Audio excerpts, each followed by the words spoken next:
Buenos días, soy Antonio Marri López y vengo a hacer esta presentación para el séptimo Congreso de CIDICO titulada El cuerpo en la psicología del aprendizaje, ergonomía y memoria kinestésica. Bien, lo primero que me gustaría destacar es que el aprendizaje es un proceso de base neurológica. Ya lo demostró Kandel cuando estaba estudiando el modelo de la sinapsis en Aplisia, que para que se produzca un aprendizaje se tiene que realizar o bien una modificación estructural o bien una modificación funcional a nivel neurológico. El sistema nervioso central, en humanos particularmente, se compone de diferentes modalidades cognitivas que empiezan desde lo más básico, como sensitivas y motoras, y se van volviendo cada vez más abstractas, incluyendo también la dimensión emocional. Esto proviene o genera una interacción constante con el medio, es decir, nosotros vamos a estar recibiendo información, procesándola y extrayéndola, y bien almacenándola para un uso posterior, descartándola o respondiendo a ella. Dentro de estas habilidades cognitivas encontramos varias modalidades, es decir, vamos a tener varios tipos de memoria episódica, memorias procedimentales, etcétera. Y nuestro aprendizaje, nuestro modelo educativo está muy enfocado en la cognición de alto nivel, en una versión muy abstracta de lo que viene a ser el aprendizaje. Esta cognición de alto nivel no es fácil de localizar en el cerebro, aunque se asocia con una red, por eso está reticulada, que implicaría principalmente a corteza prefrontal dorsolateral, corteza prefrontal anterior, corteza temporal anterior y el núcleo precurio. Además de esto, Roger Enoka describió la fatiga como dependiente de tarea. Es decir, él realizó dos tipos de tareas, una tarea que era la tarea de posición y una tarea que era la tarea de fuerza. En la tarea de posición tenía el dedo en esta posición y tenía una polea con 3 kilos asociados y tenía que mantener el dedo en esta posición. Es decir, si ejercía menos fuerza de la necesaria, se extendía el dedo. Si ejercía más fuerza de la necesaria, flexionaba el dedo. Entonces tenía que ejercer 3 kilos de fuerza, por poner un ejemplo, pero además mantenerlo siempre a esta altura. Y en contraposición, tenía la tarea de fuerza en la que directamente empujaba un dinamómetro que registraba la fuerza y entonces tenía que mantener la fuerza en 3 kilos, pero sin preocuparse de la posición, solo de la cantidad de fuerza. Estas dos tareas, que en principio parecen similares desde el punto de vista físico, se demostró que iban a fatigar al sistema nervioso central de dos maneras diferentes. Es decir, iban a estresar o bien a un grupo de neuronas o bien a otro. Con esta idea en mente, proponemos la siguiente hipótesis, y es que la sobrecarga unimodal va a fatigar el aprendizaje, que otras aferencias negativas pueden contaminar la experiencia y que las vías somáticas y motrices se encuentran en desuso, se encuentran infrautilizadas para lo que es el proceso de aprendizaje. Nos gustaría como objetivo replantear las modalidades de aprendizaje abstractas, es decir, no hacer tanto hincapié en ellas, realzar el papel del entorno en la docencia actual y proponer otras modalidades más sensoriales o kinestésicas, un fenómeno conocido como embodied learning o aprendizaje encarnado. Dentro del marco teórico de ecología del aprendizaje, eh, todos conocemos los artículos clásicos de Barron, Siemens, Cole y Lukin, en el que Barron prácticamente lo que definió es que el alumno cuando aprende no aprende solo en el contexto académico, sino que luego va a llegar a su casa, va a hablar con gente, va a dedicarse a diferentes tareas y todo eso puede condicionar el aprendizaje. Siemens además empezó a implicar también una dimensión un poco más digital, que desde entonces, creo que habló en 2005, desde entonces se ha ido bastante de madre, porque se han generado todo el tema de los metaversos, los aprendizajes todavía más abstractos en entornos muchísimo más abstractos.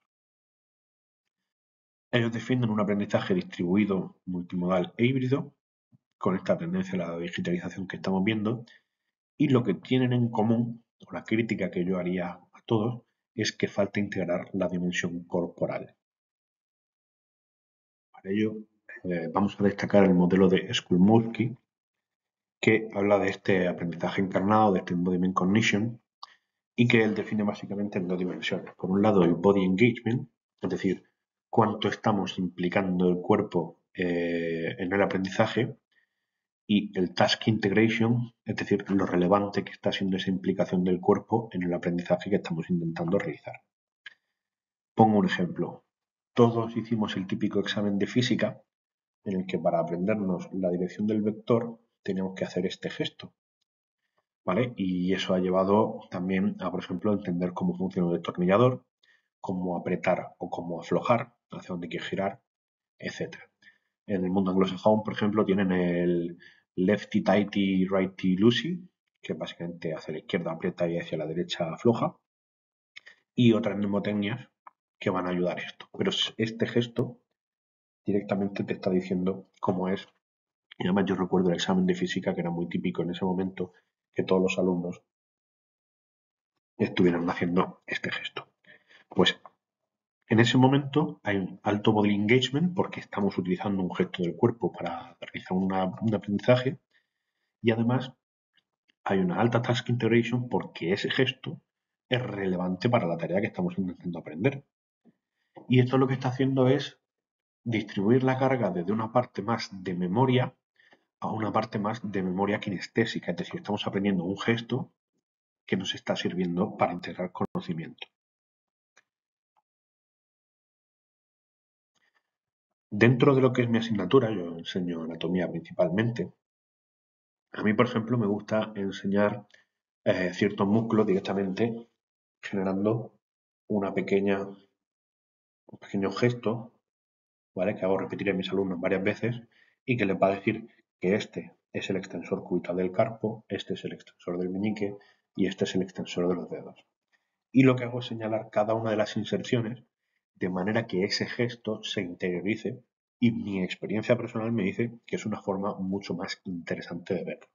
Además de que, por ejemplo, hago salir mucho a los alumnos, les hago ser huesos, los muevo en el espacio y les permito ver cómo articulan y cómo funciona. Por ejemplo, para las articulaciones tengo otras mnemotecnias, que esta sería para una silla de montar, ¿vale? O para una artrosis. E intento que aprendan esos gestos como parte de su interiorización. Y la verdad es que me funciona bastante bien. Todo esto va a tener una evidencia neurocientífica, ya que hay una relación entre motricidad, atención y memoria. Va a llevar a esta cognición corporizada. El cuerpo participa en la construcción del conocimiento. Y dentro de los ejemplos más clásicos, pues la escritura manual te permite aprender unos gestos que estás integrando en la manipulación de objetos, la razón por la que, por ejemplo, ahora mismo yo me encuentro en la sala de maquetas de anatomía, y una orientación espacial, que esta es muy interesante porque además dentro de todos los trucos de escuela de memoria, uno de los trucos más utilizados va a ser el palacio de la memoria, que se basa en esta orientación espacial. Dentro del cuerpo en el aprendizaje hay que analizar cómo los factores físicos influyen en la atención y el rendimiento, y me parece que una de las dimensiones claves son la postura y el confort físico, es decir, estaría muy bien empezar a relajar y trabajar un poquito el cuerpo antes y después de cada clase, tener en cuenta la iluminación y el ruido, que esa es muy típica, y luego intentar incorporar pausas y movimiento, es decir, descansos físicos e implicación del cuerpo. Aparte de esto, la memoria kinestésica es esa capacidad del cuerpo para aprender y recordar mediante el movimiento, y lo que hace es una activación simultánea de diferentes áreas motoras y de memoria, lo cual lleva a un aprendizaje más duradero con acción corporal, como es el gesto este que he mencionado antes, que creo que la mayoría recordaremos para siempre ya. En conclusión, considero que el aprendizaje corporizado o encarnado aporta una dimensión completamente infravalorada dentro del aprendizaje. Cuerpo y mente forman una unidad inseparable y que tendemos a centrarnos demasiado en la parte de mente y que hay que intentar integrar una ergonomía y una memoria kinestésica que promueva una sostenibilidad educativa. Como futuros pasos me gustaría poder evaluar el impacto físico-cognitivo, es decir, me gustaría poder saber si estas técnicas que utilizo de Embodiment Cognition mejoran el aprendizaje con respecto a las de mis compañeros. Lo más probable es que haya alumnos que aprendan mejor con ese sistema y alumnos que no. Aquí tenéis toda la bibliografía utilizada y muchas gracias.